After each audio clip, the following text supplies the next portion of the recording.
Ikalamandoko ripa zata rika katiko zata. Jesus, thank you Lord. Asante Yesu rimando zata. Jesus. Raka paziko rikaka ramandoko pozata. Jesus. Rika pozata. Karibu sana rafiki yangu, siku ya leo tena tupate kulitafakari neno la Mungu kutoka katika kitabu cha Warumi 12 na mstari wa kwanza. Neno la Mungu linasema, basi ndugu zangu na wasihi kwa huruma zake Mungu, itoeni miili yenu iwe dhabihu iliyo hai. Itoeni miili yenu iwe dhabihu iliyo hai, takatifu ya kumpendeza Mungu, ndiyo ibada yenu yenye maana. Ndiyo ibada yenu yenye maana. Ramando pozata. Asante Yesu Kristo kwa neema yako na upendo wako. Asante kwa siku nyingine tena umetujalia neema na afya njema ili tupate kulitafakari neno lako, e Mungu wetu na Bwana wetu. Roho Mtakatifu tunaomba upate kwa juu yetu tunapokwenda kulitafakari neno hili, upate kutufundisha na kusema nasi sawa sawa na mapenzi ya Mungu. Nasi tusiishie kusikia tu, bali tukapate kuliishi na kulitendea kazi. Tuelewe na tupate kuliishi na kulitendea kazi. Kwa damu ya Yesu, kwa jina la Yesu, tujalie neema ya kuelewa na kufahamu na kutambua nini mapenzi ya Mungu juu ya andiko hili kwetu. Kwa utukufu Yesu Kristo Mwokozi wetu nimeomba nikiamini. Amen.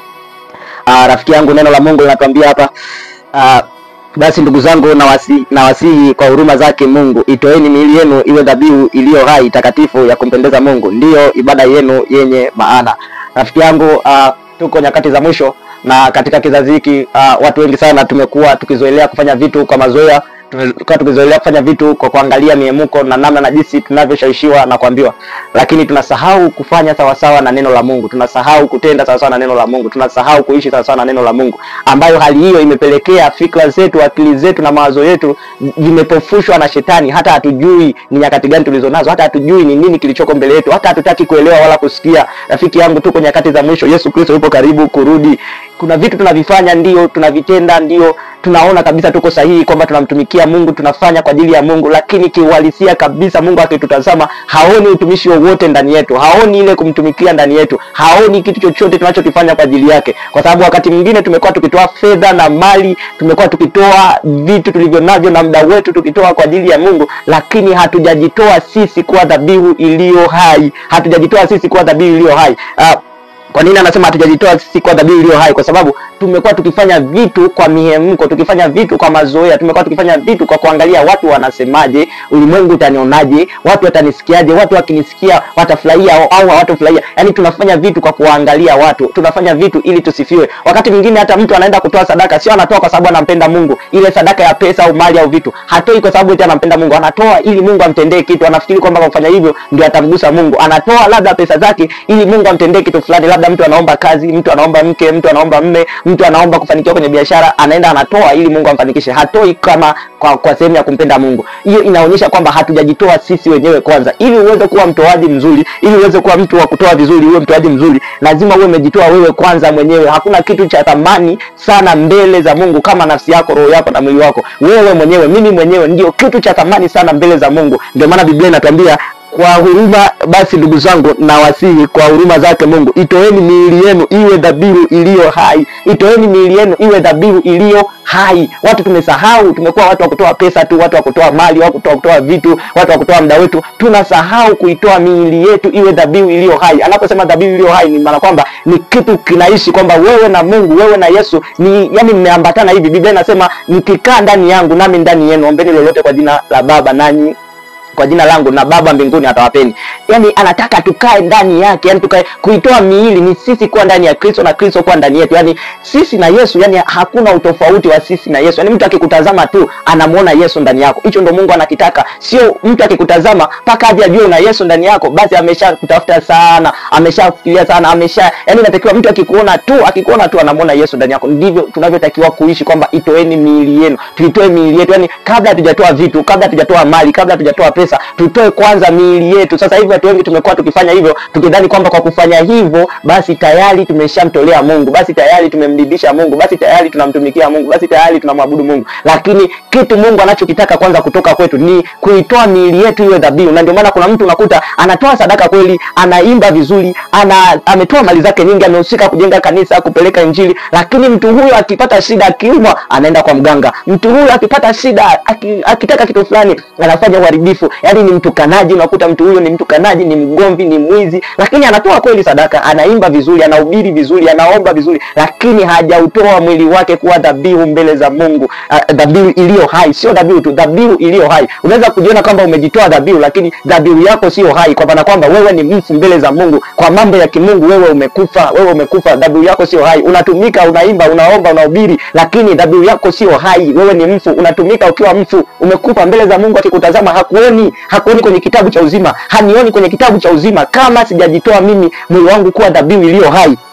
Anaendelea kusema dhabihu iliyo hai takatifu ya kumpendeza Mungu ndiyo ibada yenye maana. Takatifu, dhabihu iliyo hai, sio hai tu, lakini dhabihu iliyo hai takatifu. Maana ya takatifu ni kujitenga na kila kilicho kiovu. Yani wewe kujitoa dhabihu iliyo hai ni kujitenga na kila kilicho kiovu. Sio unatoa sadaka, unatoa mali, unatoa fedha, halafu kesho unaenda kwa mganga wa kienyeji, kesho unaabudu sanamu, kesho unaiba, kesho unasema uongo, kesho unafanya uovu, unatenda dhambi, unazini, unasengenya. Mungu hapendi kabisa. Yani hataki kutuona sisi ambao tumemkubali, tumemwamini Yesu Kristo kwa Bwana na Mwokozi wa maisha yetu. Hatamani kuona tukiendelea kuishi maisha yasiyofaa, yasiyopendeza. Maana yake anataka tujitoe dhabihu iliyo hai, miili yetu yani tuitoe dhabihu iliyo hai. Kuna watu wengine wanasema tunaokoka tu ni rohoni, lakini mwilini hamna shida, utaishi vyovyote, utakula chochote, utafanya vyovyote. Hapana, itoe miili yenu iwe dhabihu iliyo hai takatifu. Kutoa mwili uwe dhabihu ni kujitoa, kukubali kujitenga na kila aina ya uovu kwa ajili ya Mungu, kwa ajili ya Yesu Kristo. Kujitoa. Maana yake kabla hujatoa kitu chochote, toa kwanza mwili wako uwe dhabihu iliyo hai. Mpe Mungu muda. Umetoa muda kiasi gani kwa ajili ya Mungu? Umetoa muda kiasi gani kwa ajili ya kazi ya Mungu? Umetoa muda kiasi gani? Unakuwa busy katika mambo yako, lakini mambo ya Mungu unataka ufanye haraka. Mambo ya Mungu unataka uwaiwai tu ufanye haraka ili uonekane, ujionyeshe kwamba na wewe ni mtu wa Mungu, lakini kumbe dhabihu yako sio hai, dhabihu yako ni mfu, dhabihu yako sio takatifu, dhabihu yako ni ya uovu. Umejitoa ndio kwa kazi ya Mungu, unaonekana unajitoa kwa kazi ya Mungu, lakini dhabihu yako sio hai, kujitoa kwako sio hai, unavyojitoa sio hai, umekufa mbele za Mungu. Akikutazama anakuona umekufa. Kwa hiyo anatusi tuitoe dhabihu iliyo hai, tuitoe miili yetu iwe dhabihu iliyo hai, dhabihu iliyo hai. Rafiki yangu, tuko nyakati za mwisho. Yesu Kristo yupo karibu kurudi, bado kitambo kidogo sana. Huu sio wakati wa kulala, sio wakati wa kucheza, sio wakati wa kukaa ovyo na imani, sio wakati wa kuishi unavyotaka, sio wakati wa kufanya unavyojisikia, sio wakati wa kutafuta sifa kwa watu, sio wakati wa kutaka uwe maarufu kwenye hii dunia, sio wakati wa kutaka uonekane kwamba wewe ni nani, wewe unaweza. Hapana, huu sio wakati huo rafiki yangu, huu sio wakati wa kuishi hivyo. Ni wakati wa kuitoa miili yetu iwe dhabihu takatifu mbele za Mungu, dhabihu takatifu na ya kumpendeza Mungu. Na anamaliza kusema ndio ibada yenu yenye maana. Kwa hiyo tunapoitoa miili yetu kuwa sadaka, kuwa dhabihu takatifu, dhabihu iliyo hai takatifu na kumpendeza Mungu, tunapoitoa miili yetu kuwa dhabihu, ni moja ya ibada yenye maana mbele za Mungu. Hata kama unaweza kuwa usiwe na pesa, usiwe na nini, unapoenda labda ibadani, unapoenda kanisani, hata kama unaweza ukaenda bila chochote, lakini umejitoa mwili wako, roho yako, nafsi yako na vyote ulivyo navyo, umejitoa mbele za Mungu, completely. Yani wewe ukiwa ibadani hauna unachofikiria au fikiri kwamba wanachelewa, kwa nini wasifanye hivi, kwa nini isiwe hivi, kwa nini tusimalize. Yani wewe ukiwa ni mtu ambaye wa ibada, mtu wa maombi, mtu wa kusoma neno, mtu wa kujishughulisha na mambo ya kimungu kwa muda wako, yani kujitoa na kujitenga na uovu na uchafu na uharibifu. Mungu hatojali sana hata kama usipokuwa na sadaka, usipokuwa na mali za kutoa kwa ajili yake, kwa ajili ya kazi yake. Ile kujitoa kwanza wewe, ndio maana Biblia inasema tafuteni kwanza ufalme wa mbinguni na mengine yote mtazidishiwa. Kuna mahali mtu ameshindwa kufika kwa sababu ameshindwa kujitoa mwili wake kwanza, ameshindwa kujitoa yeye kwanza mbele za Mungu, ili Mungu na yeye ampe vya kwake.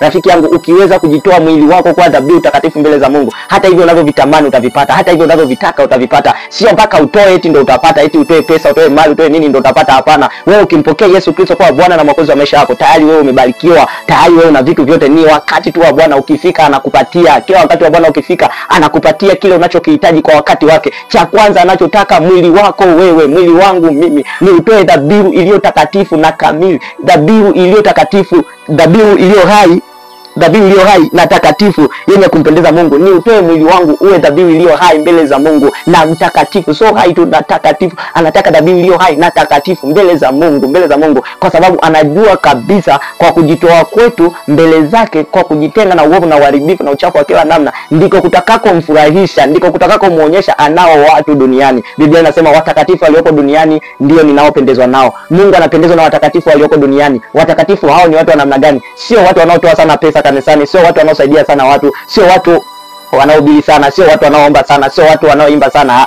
Ni watu ambao wameitoa miili yao kuwa dhabihu iliyo hai na takatifu mbele za Mungu. Ni watu walioitoa miili yao kuwa dhabihu iliyo hai na takatifu mbele za Mungu, ya kumpendeza Mungu. Ndio hao watu Mungu anapendezwa nao, anafurahishwa nao, anatamani kuwaona kwenye dunia hii. Na ndio watu hao Yesu Kristo atakao kuja kuwanyakua. Hata ukifa kabla Yesu hajarudi, hata nikifa kabla Yesu hajarudi, ndio watu Yesu atakuja kuwafufua na kuwanyakua wale walio hai wakati Yesu atakaporudi. Ndio watu wa namna hiyo, wa jinsi walioitoa miili yao kuwa dhabihu iliyo hai na takatifu mbele zake. Sio kwamba ni watumishi wa Mungu, ni wahubiri, ni wainjilisti, ni waombaji, wala sijui ni watoaji, sijui ni watu wanaosaidia. Sio kwa sababu hiyo, sio kwa sababu hiyo. Ni kwa sababu ya ile kujitoa wewe kabisa, totally submitted to God, to Jesus, kwamba wewe umekubali acha dunia iende inavyoenda, lakini mimi nitaliangalia neno la Mungu linasemaje, mimi nitaangalia Mungu anataka nini, mimi nitaangalia Mungu anasema nini. Kuna watu wengi sana rafiki yangu huwa wanajifariji kwa sababu wanaona wanatoa sana sadaka kanisani, wanatoa sana sadaka kusaidia mikutano, wanatoa sana mali zao kwa ajili ya watumishi wa Mungu, wanafanya kazi kubwa sana katika kutoa sadaka na mali na fedha. Wanajifariji, wanafikiri kwa kufanya hivyo ndivyo wanavyompendeza Mungu na kumfurahisha Mungu na kumtumikia Mungu. Sio kweli, sio kweli, sio sahihi. Japo inatakiwa tufanye hivyo, lakini cha kwanza kinachotakiwa kufanyika ni kutoa mwili wako, kutoa mwili wangu uwe dhabihu iliyo hai na takatifu ya kumpendeza Mungu. Kwa nini sio sahihi? Kwa nini sio sahihi hiyo nilosema kwamba mtu kutoa vitu na nini na mali na fedha, asijidhani kwamba yuko tayari mwaminifu mbele za Mungu, asijidhani ya kwamba tayari sasa amempendeza Mungu kwa kufanya hivyo wakati hajautoa mwili wake kwa dhabihu iliyo safi na kamili, iliyo safi na takatifu ya kumpendeza Mungu. Ukisoma hiyo Warumi 11 mstari wa 33 hadi 36, neno la Mungu nasema, jinsi zilivyo kuu utajiri na hekima na maarifa ya Mungu, hukumu zake hazichunguziki wala njia zake hazitafutikani. Maana ni nani aliyeijua nia ya Bwana? Au ni nani aliye mshauri wake? Au ni nani aliyempa yeye kitu kwanza, naye atalipwa tena? Mstari wa 36, kwa kuwa vitu vyote vyatoka kwake, viko kwa uweza wake, tena vitarejea kwake. Utukufu una yeye milele. Amina. Rafiki yangu, umeona maneno hayo hasa kwenye mstari wa 36 unanigusa sana. Anasema kwa kuwa vitu vyote vyatoka kwake, viko kwa uweza wake, tena vinarejea kwake. Utukufu una yeye milele. Amina. Ndio maana anatutaka kwanza tuitoe miili yetu iwe dhabihu takatifu na ya kumpendeza yeye, dhabihu iliyo hai takatifu ya kumpendeza yeye. Ndio maana anataka sana hii kitu. Hataki vitu, hataki mali, hataki pesa, kwa sababu vitu vyote vinatoka kwake. Vitu vyote, anasema vitu, kwa kuwa vitu vyote vyatoka kwake, viko kwa uweza wake. Vitu vyote vinatoka kwake na vilivyoko viko kwa uweza wake, na vyote vitarejea kwake. Kwa hiyo anachokitaka cha kwanza kwetu sisi ni kuitoa miili yetu iwe dhabihu iliyo hai takatifu ya kumpendeza Mungu. Tuachane na hali ya kuangalia dunia inasemaje, dunia inataka nini, dunia inaendaje. Tuachane na hiyo hali. Nyakati hizi za mwisho sio nyakati za kuangalia dunia inasemaje au dunia inatakaje. Hizi ni nyakati za kujijenga na kujiandaa kwa ajili ya kumngoja Yesu Kristo anaporudi kutuchukua kwa ajili ya kwenda kuishi naye milele kwenye ufalme wake mbinguni. Sio saa ya kukaa kilele mama, sio saa ya kukaa kizembezembe rafiki yangu. Tutengeneze mazingira yetu, tutengeneze maisha yetu, tuitoe miili yetu iwe dhabihu iliyo hai takatifu ya kumpendeza Mungu. Tusiangalie tumetumika kwa kiasi gani, tusiangalie tunaomba kwa kiasi gani, tusiangalie tunaimba kwa kiasi gani, tusiangalie tumetoa mali kiasi gani. Najua kuna wengine waliuza hadi nyumba, najua kuna wengine waliuza hadi magari kwa ajili ya kazi ya Mungu, lakini rafiki yangu, hivyo vyote havimtishi Mungu kama haujautoa mwili wako kuwa dhabihu iliyo hai na takatifu ya kumpendeza yeye. Hivyo vyote havimtishi Mungu. Kinachomfanya Mungu akuamini na akupende ni wewe, ni mimi kujitoa kwa ajili yake, kuwa dhabihu iliyo hai na takatifu ya kumpendeza yeye, ya kumpendeza yeye. Rafiki yangu, saa hii na wakati huu ninaomba neema ya Mungu iwe juu yako, iwe juu yangu katika maisha yetu haya tulionayo, tuweze kuishi maisha matakatifu, tuweze kuitoa miili yetu iwe dhabihu iliyo takatifu, iwe dhabihu iliyo hai na takatifu ya kumpendeza Mungu.